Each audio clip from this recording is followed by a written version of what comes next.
Lihatlah ini semua nanti. Kalau ngomong aja ndak becus berepotan, ndak cocok jadi bupati. Cocoknya dia jadi bapak rumah tangga saja. Keliru kalau kalian mengatakan, dia hanya bisa bicara. Memang pemimpin harus pandai bicara.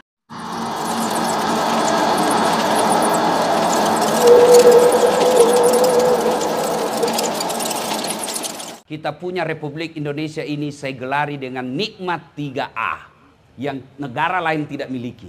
Nikmat 3A. Apa itu? Nikmat A pertama, beragama. Coba lihat kita beragama di Indonesia. Meskipun kita bukan negara Islam, kita tidak deklarasikan Indonesia negara Islam. Kalau Malaysia, itu dalam konstitusinya ditulis Malaysia adalah negara Islam. Kalau kita Indonesia tidak. Kita cuma punya Pancasila, ketuhanan yang Maha Esa. Bukan negara Islam, tapi tempat tidurnya orang-orang beragama. Coba lihat kita beragama, Pak. Masya Allah. Bapak mau bangun masjid, tinggal di Saudi Arabia, tempat lahirnya Nabi Muhammad SAW. Bapak punya duit banyak, tidak mungkin kau bisa bikin masjid tanpa izin dari raja. Di Indonesia, silakan kau cari masjid yang ada izin bangunannya. Enaknya toh. Ada duit, punya tanah, bikin bangunan masjid, tidak perlu ada izin, jadi. Anda mau dakwah, tidak usah dulu di Saudi. Malaysia. Mau ceramah, biar Anda alumni Mesir, tapi tidak dapat permit, izin dari raja, kerajaan, izin dari pemerintah, tidak mungkin kau bisa ceramah. Lihat Indonesia, Pak. Artis yang selama ini main film peluk-pelukan, tidak jelas agamanya, baru 2 bulan hijrah, modal jenggot panjang celana jingkrang, dia kafir-kafirkan kita, Pak. Baru 2 bulan belajar agama. Coba lagi. Bapak mau bikin pesantren, biar bapak punya duit banyak, tidak mungkin kalau tidak dapat izin dari kalau Saudi dan Malaysia. Di Indonesia bapak punya rumah kosong, kumpul anak TKTPA, jadi pesantren hafal Quran, tidak perlu ada izin. Iya kan? Cari di negara manapun di dunia ini, seperti Indonesia, punya menteri agama. Malaysia cuma menteri usuran haji. Kita menteri agama, Pak. Coba lihat lagi, Pak, di Timur Tengah. Timur Tengah, negara Arab. Satu bahasa, puluhan negara. Indonesia, satu negara, ratusan bahasa. Mangga, monggo. Masya Allah. Ini negara kita ini, nikmat beragama, Pak. Allah Karim. Cari negara Islam, diliburkan setiap hari besar Islam. Maulid kita libur.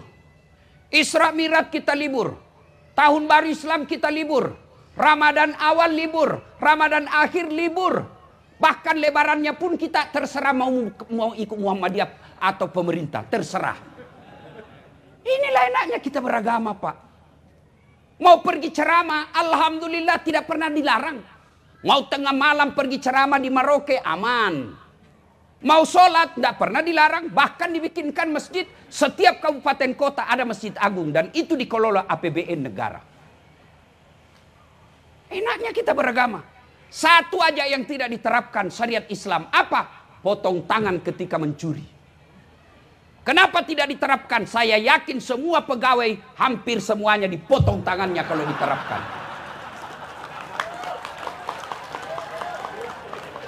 Iya, Pak. Coba kalau diterapkan potong tangan, Pak. Waduh, rasa-rasanya semua itu di kantor pemerintah potong tangannya. Minimal dia curi kertas. Curi printer.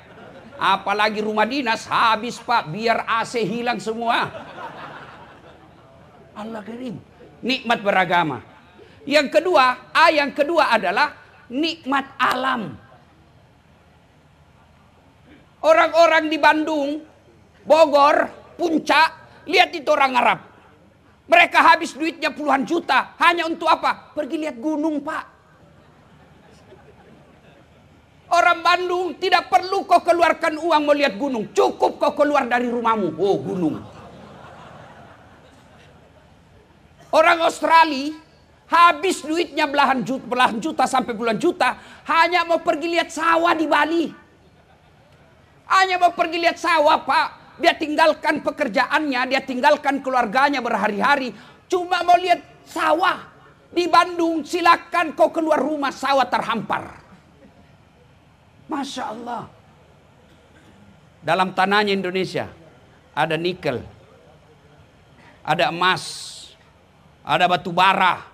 Di atasnya ada sawit, ada janda-janda. Oh, Masya Allah. Luar biasa, Pak. Seandainya saya calon bupati dan wakil bupati, saya program menyantuni janda-janda. Pasti penyokongnya banyak janda, Pak. Ayo, nikmat alam. Bapak coba deh lihat kalau Bapak pergi ke Saudi, dari Mekah ke Madinah, Madinah ke Mekah, lihat itu Pak, padang pasir. Kita alhamdulillah dari Jakarta ke Bandung, us. Yes. Kanan sawah, kiri ada kadang ke air terjun kita lihat. Masya Allah, nikmat betul ini negara kita, Pak. Nikmat alam. Yang ketiga, nikmat aman. Luar biasa negara kita ini. Oleh karena tiga nikmat ini, maka perlu dikelola dengan baik. Siapa yang harus kelola? Dalam Islam namanya khalifah. Apa itu khalifah? Jangan sangka buruk. Seolah-olah khalifah itu potong tangan. Khalifah itu saya punya makan. Saya makan sendiri. Bukan khalifah namanya itu. Dasat namanya pribadiku. Tapi kalau saya punya makan. Saya pikir bagaimana supaya anakku bisa makan. Saya pikir agar tetanggaku bisa menikmatinya. Saya pikir agar 10 tahun yang akan datang tetap dimakan makanan yang sama. Itu namanya khalifah. Maka dipilihlah pemimpin. Kalau bahasa Indonesianya kita wali kota, wakil wali kota. Bupati, gubernur, presiden. Dipilih. Bagaimana cara pilihnya supaya aman negara kita yang tiga ini? Kata Nabi, pilih satu. Pilihlah dia karena fatona. Apa itu fatana? Cerdas. Tuan-tuan mau lihat dia cerdas, lihat aja gelarnya. Kalau ada gelarnya tidak pernah dilihat sekuliah, pasti itu ijazahnya bodong. Ada memang asli tapi kuliah ada, kuliah tak ada, wisuda ada. Yang kedua, karena waktu sangat ringkas, turunan yang kedua kalau mau pilih pemimpin kata Nabi, setelah fatona, lihat apa? Tablik. Apa itu tablik? Dia pandai bicara. Lihat aja dia nanti kalau sosialisasi. Nggak cocok jadi pejabat ini. Goblok dia ngomong. Kau lihatlah ini semua nanti. Kalau ngomong aja ndak becus berepotan, ndak cocok jadi bupati. Cocoknya dia jadi bapak rumah tangga saja. Keliru kalau kalian mengatakan, dia hanya bisa bicara. Memang pemimpin harus pandai bicara. Muhammad pandai bicara. Abu Bakar Siddiq santun berbicara teratur. Umar bin Khattab tegas dalam berbicara. Utsman bin Affan pandai ngomong. Ali bin Abi Thalib lebih cerdas lagi. Saya punya ide, saya punya pikiran, hebat sekali pikiran saya, tapi saya tidak bisa transfer. Bagaimana kepala dinas saya mau tahu? Pokoknya kau harus tahu apa yang di otakku. Jelaskan dulu, Pak. Maka pentingnya bicara dalam fakultas komunikasi yang saya ajarkan, ada khusus dilatih berbicara, namanya public speaking. Dipelajari itu Pak, pandai bicara. Nah pejabat kita ini kadang-kala saya heran Pak. Bikin naskah bukan dia bikin naskah Pak. Dia tinggal baca. Coba lihat itu pejabat Pak. Sudah setiap itu datang ajudannya bawa. Mohon maaf Pak.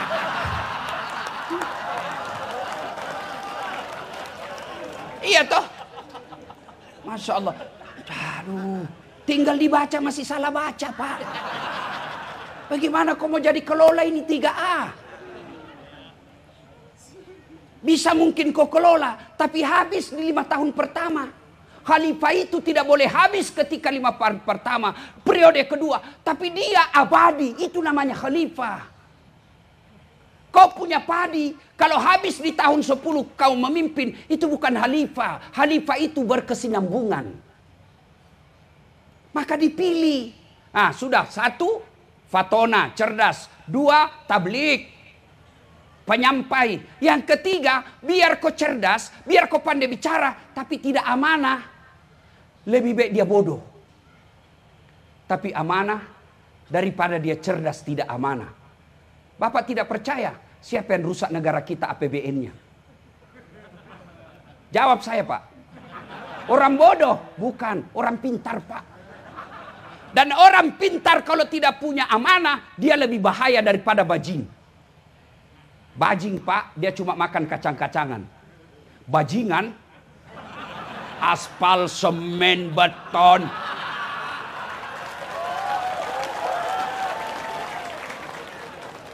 Nah inilah kau pilih, kau lihat-lihat mukanya ini.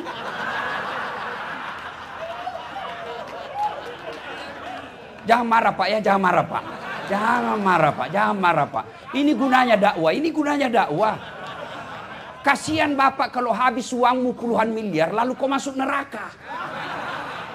Saya bilang, adakah orang yang lebih bodoh dari mereka yang keluarin uang beli partai 20 miliar, ya, sosialisasi 5 miliar, dan lain sebagainya, sampai 40 miliar habis duitnya, lalu masuk neraka. Adakah orang yang lebih bodoh dari ini? Kalau saya punya uang 50 miliar, Pak, 10 miliar saya pakai sogo istriku supaya saya bisa kawin lagi. Jelas, Pak. Saya nikmati. 5 miliar saya bikin masjid atas nama istri saya dan ibu saya 5 miliar. 10 miliar masih ada sisanya 20 miliar. Masya Allah. Iya, Pak. Ngapain kita mau jadi pemimpin habis duit kalau hanya membuat kita masuk neraka? Ini gunanya saya nasihatin Bapak. Makanya jangan marah. Bapak mau marah enggak apa-apa, saya juga mau pulang. Jelas kan? Kalau tidak amanah, nah saudara-saudaraku, amanah itu, kata amanah itu abstrak. Bagaimana mengkonkretkannya? Gampang. Kalau dia incumbent, paling gampang dilihat amanah atau tidak. Caranya apa? Lihat janji-janjinya kampanye 5 tahun yang lalu. Kalau dia tidak amalkan, ganti. Jelas kan? Kalau dia pernah jadi anggota DPR, lihat aja dia. Setelah dia jadi terpilih, apa dia masih datang menyapa rakyat? Coba, selesai. Gampang sekali tuh lihat amanah. Variabelnya gampang. Lihat janjinya, lihat visi misinya, diamalkan atau tidak. Coba lihat kita rakyat ini, Pak. Pak Kapolres, serasa-rasanya tidak ada rakyat yang mau rusuh. Yang kadang mau bikin rusuh itu Pak tim sukses.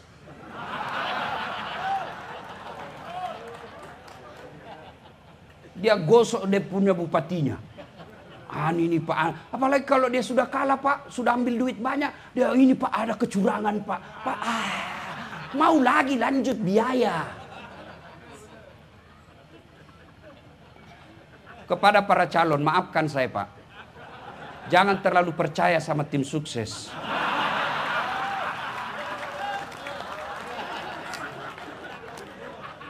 Maafkan saya Pak.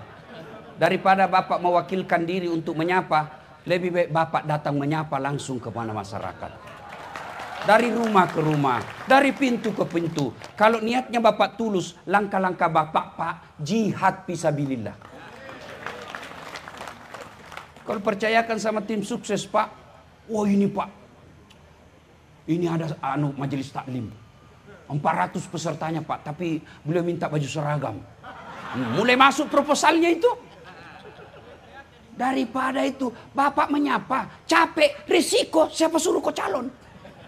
Kalau enggak mau capek, enggak usah calon. Amanah. Yang keempat, saya ulang ya, 1 cerdas, 2 pandai bicara, 3 amanah, yang keempat dapat dipercaya. Amanah itu kekuasaan. Dapat dipercaya itu ngomongnya lihat. Kalau dia banyak bohongnya, jangan Pak. Dan kalau dia muslim, paling gampang saudaraku. Kalau dia muslim, paling gampang. Lihat sholatnya. Kalau dia tidak sholat, jangan kau percaya. Tuhannya saja dia tipu. Bagaimana caranya ditahu dia sholat atau tidak? Gampang. Bapak tanya sahabatnya. Kalau bapak tanya dia, Tuhan sholat. Oh pasti dong. Tapi lihat temannya. Karena orang biasanya berteman satu paket dia Pak. Apa namanya? Circle. Ya, connecting people. Sama itu. Minyak tidak mungkin bisa bergabung dengan air. Biasanya kalau dia pembohong, temannya pasti pembohong. Lihat aja temannya siapa tim suksesnya. Lihat. Gampang. Cuma kan kita ini mau jadi pemimpin, mau jadi wali kota, mau jadi bupati, gubernur, kepala daerah, modalnya apa? Doa. Jangan salah paham. Doa yang saya maksud adalah dana operasional awal, dana operasional akhir. Parahnya lagi, kita juga masyarakat wane piro. Hancur. Akhirnya apa? Terpilihlah pemimpin. Bukan memikirkan rakyatnya, tapi memikirkan tim sukses dan partainya. Maka saudaraku cintai negara ini. Cara apa? Saudaraku jadi pemimpin. Jangan kau sogok rakyatmu. Rakyat, jangan kau peras calon pemimpinmu. Enak kan? Yang jadi masalah, satu mau nyogok, satu mau terima. Coba kalau ini calon-calon kepala daerah mau nyogok, tapi tidak ada yang mau terima. Mau diapain? Dia tidak bisa ngapa-ngapain. Biar ibu bapak mau disogok, tapi tidak ada yang mau hambur. Tidak jalan. Ini klop Pak. Satu mau disogok, satu mau menyogok. Akhirnya terpilihlah pemimpin. Ngomong aja tidak betul. Baru 2 tahun dilantik berujung sama KPK. Pesan kedua. Bapak Ibu saudara-saudara sekalian. Pilkada, pesta demokrasi. Ketika Bapak Ibu mendengar kata pesta, yang ada di benak kita adalah senang-senang. Pesta pengantin pasti senang-senang. Pesta ulang tahun pasti senang-senang. Tidak ada orang bilang pesta kematian. Pesta pasti senang-senang. Maka ciptakan ini menjadi bersenang-senang kita memilih pemimpin. Cuma kadang yang membuat kita berpecah belah, ya kan? Satu, pilkada. Pilkada jangan membuat kalian berpecah belah. Mohon maaf, boleh Bapak jawab pertanyaan saya? Masih ingat Pilpres 2019? Masih? Siapa calon presiden waktu itu? Bapak Joko Widodo dengan Bapak Prabowo. Siapa yang menang? Bapak Joko Widodo. Siapa menterinya? Prabowo. Waktu debat satu paket. Kalian yang sejak ada WhatsApp satu grup, sejak ada Perumnas bertetangga dengan tetanggamu, persoalan beda pilihan 2019 sampai sekarang masih musuh. Itulah aslinya beleng-beleng. Kalau tim sukses saling nyerang, wajar. Kenapa? Dia mau jadi menteri. Kontraktor saling serang, wajar. Dia mau dapat proyek. Kalau kita rakyat biasa, kau mau dapat apa? Memang kalau kau sakit, dia datang musuh kamu.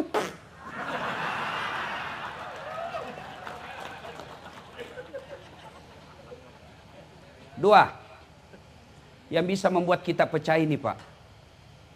Kesombongan. Apa yang kau mau sombongkan?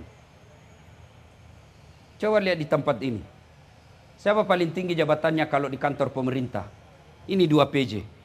Wali kota dan bupati. Pemain pengganti Pak. Pemain antar waktu. Terpilih. Wabillahi taufiq wal hidayah keluar Pak. Bapak mau pakai, begitu selesai terpilih Pak, Bapak mau pakai Garuda. Lewat orang bilang, waduh sudah sakit ini Bapak ini. Apa yang kamu sombongkan? Ini Kapolres. Mau sombong. Bisa jadi Kapolres karena disenang Kapolri. Kalau tidak, wabillahi taufiq wal hidayah. Ini yang ceramah. Mau sombong. Oh, dasar jangan kau sombong. Kau bisa jadi penceramah karena ada yang nonton.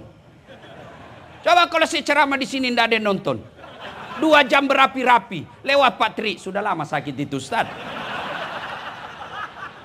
Apa yang kita mau sombongkan? PJ aja. Tidak boleh sombong. Tapi inilah manusia paling beruntung. Tidak perlu beli partai, tidak perlu pasang baleho. Tidak boleh sombong, Pak. Kapolres, tidak boleh sombong. Ini tentara. Dan sombong, Pak. Paling takut sama istrinya. Kalau saya, Pak, tidak pernah saya takut sama istri, Pak. Tidak ada orang Bugis takut sama istrinya, Pak. Cuma orang Bugis, istrinya lebih berani. Nah, Pak. Nah, apa yang kita mau sombongkan? Ini yang calon. Bapak baru calon, Pak. Ayo. Maka saudaraku, ada satu manusia, dia pejabat. Kalau sekarang namanya pejabat, dulu zamannya dia namanya raja. Kaya sampai kekayaannya masih dikejar sampai sekarang di Mesir. Punya pasukan gagah berani, tidak ada yang berani lihat matanya itu raja. Namanya Fir'aun. Tapi karena sombong, Allah hinakan Fir'aun. Sampai detik ini dijelaskan dalam Quran, Fir'aun haram masuk surga. Kalau kita, Pak, masih 50-50. 50% masuk neraka, 50% masuk surga, Pak. Fir'aun sudah diponis haram masuk neraka, masuk surga. Apa cukup sampai di situ laknat Allah? Tidak. Allah laknat Fir'aun. Tidak ada orang suka itu Fir'aun. Sampai detik ini tidak ada orang Cimahi mau kasih nama anaknya Fir'aun. Ya. Maka kalau boleh berpesan kepada tuan-tuan yang terpilih kelak, jangan kau sombong. Rendah hati. Kesombongan membuat orang bisa putus persaudaraan. Kok bisa? Kok remehkan orang? Pakai barang mahal, sombong? Tidak. Bapak jadi pejabat, punya harta mahal. Boleh pakai. Yang penting Bapak bisa buktikan itu bukan bagian uang negara. Tapi sebaiknya selama menjabat, Pak, tunda dulu. Berikutnya Bapak Ibu saudara-saudara sekalian. Yang bisa membuat pecah lagi, Pak. Serakah. Saya biasa, Pak, tidak masuk akal saya, Pak, di Indonesia. Anaknya anggota DPR, bapaknya bupati, istrinya anggota DPR pusat. Sudah lagi 2 periode suaminya, anaknya lagi jadi mau bupati. Memang secara etika demokrasi, secara teori demokrasi boleh saja. Tapi itu namanya melanggar etika. Boleh, tapi orang mulai jengkel sama satu keluarga. Akhirnya apa? Lambat laun ditinggal. Ibu bapak saudara-saudara sekalian. Karena waktu yang terbatas. Kepada para calon. Kalaupun akhirnya Allah takdirkan suaranya bapak sedikit. Bukan kalah ya. Sedikit. Tidak enak kata kalah, Pak. Contoh dasar latih. 2014, Pak, saya ikut Pilwali Makassar. 10 pasang calon. Kalah? Tidak. Cuma yang menang lebih banyak suaranya. Saya berdoa, sholat tahajud. Ternyata Allah kabulkan yang terbaik. Allah sampaikan kepada saya seandainya dalam bahasa. Dasat, kau tidak usah jadi pejabat. Kalau kau jadi pejabat setengah mati kau hormat. Datang Kapolres, siap Kapolres. Datang Kapolda, siapa jenderal? Datang gubernur, siapa gubernur? Datang Pak Menteri, iya Pak Menteri. Datang Presiden, siapa Presiden? Saya jadi ulama sekarang, mereka semua yang hormat sama saya. Enak, Pak. Coba kalau Bapak ditakdirkan suaranya tidak mencukupi, Pak. Contoh saya. Pasti Allah punya rencana. Bapak mau contoh lagi, contoh yang Prabowo. Sejak 2014 mau jadi presiden. Tapi Allah tunda sampai 2024. Bapak ditakdirkan nanti tidak cukup suara, kau tanding lagi 2024. Tanding lagi. Tanding lagi. Prabowo 4 kali, Pak. Enak kalau begini kita sikapi. Jangan sangka buruk. Kalau kita sudah sosialisasi, sudah beli partai, sudah tim kampanye, tapi ternyata Allah takdirkan bukan kita pemenangnya, berarti bukan itu yang terbaik buat kita. Saya gagal waktu itu, tamat SMA karena gagal akabri. Saya mau jadi akabri, Pak. Karena CPR enggak lulus. Saya lulus jadi ustadz. Pakai baret merah. Temanku yang lulus waktu itu reserse, baret merah. Dia AKBP pangkatnya di Sulawesi Barat. Baret merah. Saya jadi ulama, baret putih. Tapi dengan baret putih yang saya pakai, kau lihat saya nasihati semua ini baretnya ini. Allah kasih yang terbaik. Ya pacaran calon-calon Pak ya. Selalu sangka baik kepada Allah. Jangan terlalu percaya bisikan tim sukses. Kita dicurangi Pak, kita dicurangi Pak. Gagal akabri saya daftar fakultas kedokteran. 3 kali saya ikut Pak. Saya sholat tahajud 40 malam berturut-turut. Tidak keluar nama saya. 3 tahun berturut-turut. Saya malah lulus di Sospol. Ternyata teman saya lulus. Yang lulus waktu itu tugas Kepulauan Aru. Mau lebaran saya telepon. Kau pulang lebaran? Enggak Ustaz. Rugimu itu jauh-jauh cari uang. Enggak lebaran sama orang tuamu. Mahal tiket Ustaz. Dalam hati saya alhamdulillah untuk saya tidak jadi dokter. Kemana-mana gratis bisnis kelas. Tidak pernah beli tiket. Siapa yang belikan? Pak Tri. Apa? Enak Kak kalau kita gembira-gembira seperti ini Pak ya. Enak. Ngapain? Maka saudaraku yang ada tuan-tuan ini jabat tanganlah di samping kiri kananmu Pak. Biasa ini Pak. Jangan merasa malu Pak. Biasa. Bapak sudah terpilih lolos calon Pak. Itu sudah nikmat. Banyak yang mau calon tidak lulus Pak. Jadi enak kan begini. Minimal sudah terpasang kita punya foto di baleho-baleho. Panggil sepupu. Kau tengok itu sepupumu. Ada di pohon mangga.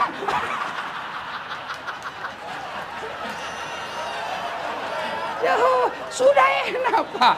Iya toh. Masya Allah. Kalau kita sikapi seperti ini nyaman Pak. Mari ciptakan pilkada ini dengan bersenang-senang. Kepada Ketua KPU Panwas Gakumdu, ayo bersikap adil. Orang bisa rusuh Pak bukan karena haknya diambil. Coba lihat di penjara Pak. Hak kebebasannya itu sudah diambil Pak, tapi tidak rusuh. Kapan dia rusuh di dalam penjara? Kapan dia rusuh di penjara Pak? Kalau penghuni sama-sama, satu dikasih teh kopi, satu dikasih air biasa. Merasa tidak diperlakukan adil. Ini mereka-mereka insya Allah tidak akan ribut selama di KPU melakukan keadilan. Selama Kapolres berdiri tegak pada sisi yang tepat. Tidak ke kanan, tidak ke kiri. Saya Ustadz juga harus tidak ke kanan, tidak ke kiri. Tapi saya tidak netral. Kenapa? Mobil saja kalau netral tidak bergerak. Tapi saya punya hak politik. Tapi saya tidak boleh kampanye terhadap satu calon. Kenapa? Umat saya ada semua di antara calon-calon ini. Bapak, saudara-saudara sekalian. Saya cinta Bapak Ibu sekalian semua. Mari jaga Republik Indonesia. Negara kita ini sangat luar biasa Pak. Tidak boleh rusuh hanya karena persoalan pilkada yang hanya 5 tahunan. Kita berkewajiban menjaga ketertiban dan kenabayan bangsa kita. Bukan kewajiban polisi dan tentara semata. Tapi kita semua rakyat Indonesia. Di negara kita ini hidup. Di negara kita ini kita cari nafkah. Di negara ini kita beribadah. Di negara ini kita membentuk keluarga.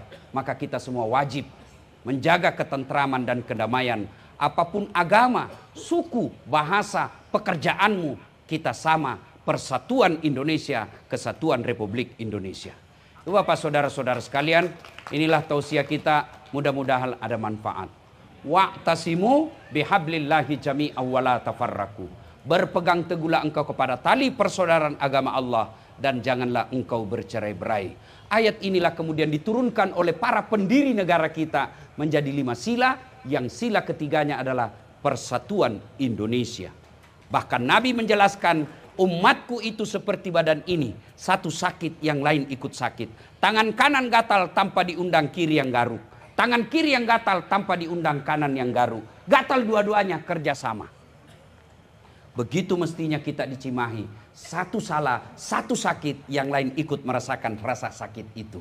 Jangan ada kenyang-kenyang sendiri, lapar-lapar sendiri. Mari kita ciptakan ketentraman dan kedamaian. Terima kasih. Usikum wa nafsi bitaqwallah. Fastabikul khairat. Assalamualaikum warahmatullahi wabarakatuh.